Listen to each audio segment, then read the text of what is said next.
My name is John Cleaver. I'm one of the partners here at Cabana Club. I have been in this industry for over 2 decades. Been bartending over 20 years. I've started off, done every single job you can think of. At first, it was a way for me to put myself through college, and it was always an industry that I was comfortable leaning back on.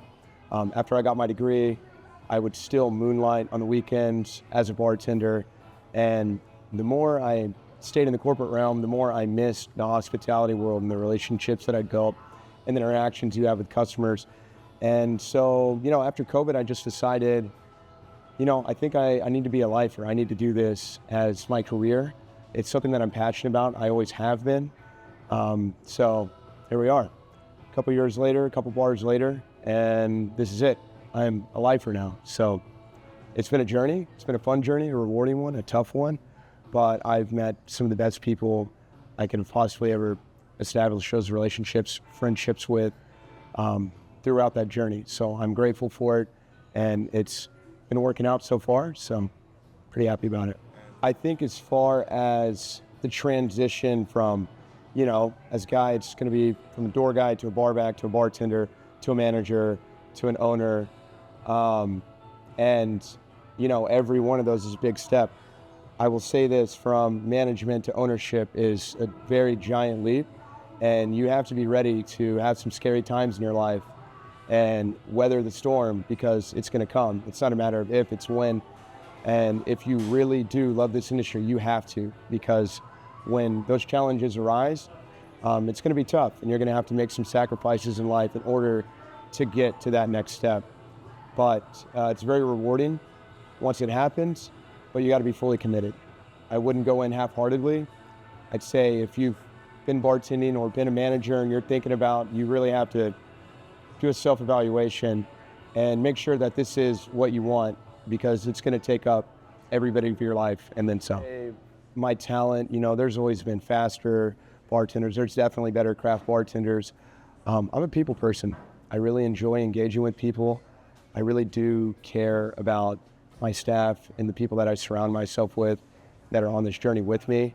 I'm always going to make sure that they're taken care of inside, outside of work. And I'd say that I just am more relatable. I know what it's like because I've been there and I've done it, and I'll jump back in and do it again if I need to. So that's what I like to hang my hat on. I'm sure, there's other things people would say are good or bad about me, but I think personally that is what I bring to the table better than most.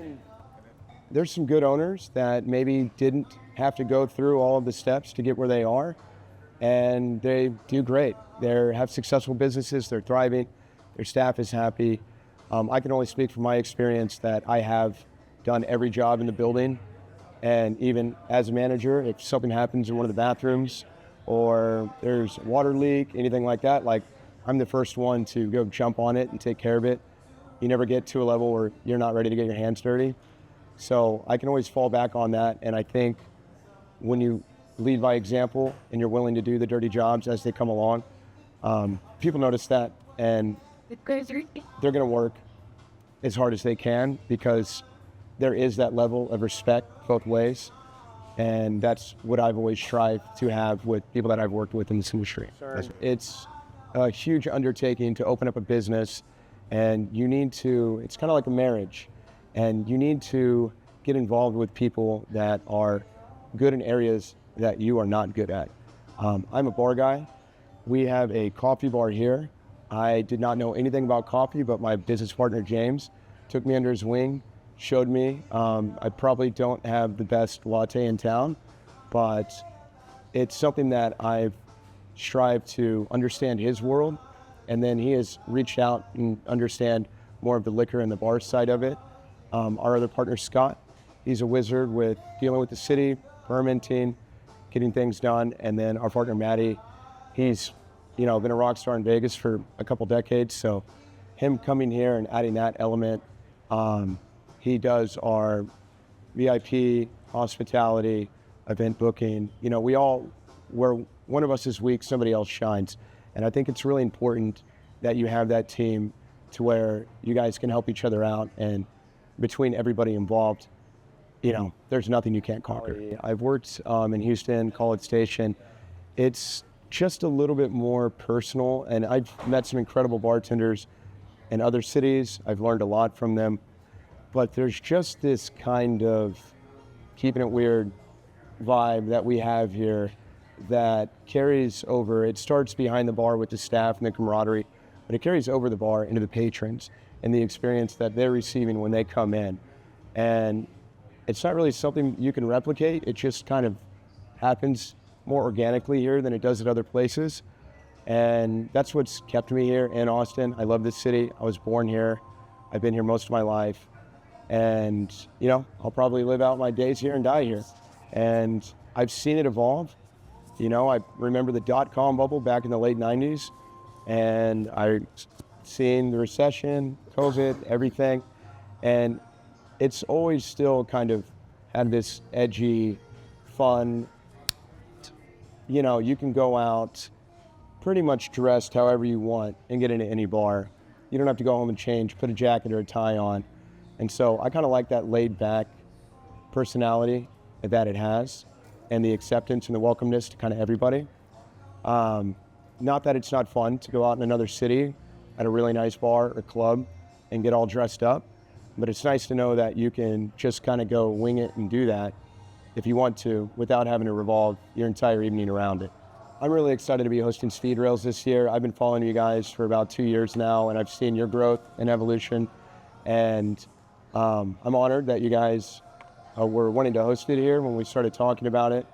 I'm glad that I put in the extra effort when we were setting up the bar to get all those nice things that bartenders want so we can host events like this.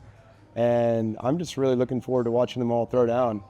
I'm glad to be a judge. Thank you for, you know, asking me to do that. And yeah, I saw the preliminaries yesterday. We definitely got some beasts, so I'm ready to see who shows up and shows out. What I like to drink is different than how I make cocktail menus. I kind of have a really interesting palate, you know. I think M&M is kind of the industry standard now, Montenegro and Mezcal. You know, I'll get a little squirrely and order a round of Malort shots. And I like very boozy forward drinks that don't necessarily always taste that great, but that's just me. But when I'm making a drink and when I'm judging, I will be looking for balance and tasty cocktails, because it's not about me and what I want. It's about what you're serving the average customer that comes into a bar. And if they're willing to pay $12 to $16 for a cocktail, it's our job to make them happy, not somebody like me. As long as it's an aesthetically good looking cocktail and it's balanced, you're probably gonna do a pretty good job.